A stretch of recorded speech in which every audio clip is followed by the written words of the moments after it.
हेमा मालिनी आसीथिले गतकाली श्रीमंदिर दर्शन करने आमर प्रति सम्मान रही सांसद सी कि हेमा मालिनी मुस्लिम बोली आम पचर तदंतर जानिलु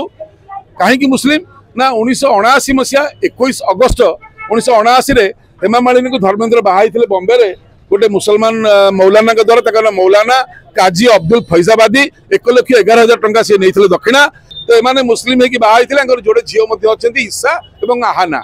तो जड़े मुसलमान को देउल भितर को प्रवेश मना यहाँ हिंदू धर्मर कुठारघात करुच्ची। हिंदू धर्म श्रीमंदिर बाहर को महाप्रभु आसती अन्य धर्मर लोक मान दर्शन देवाई तेणुक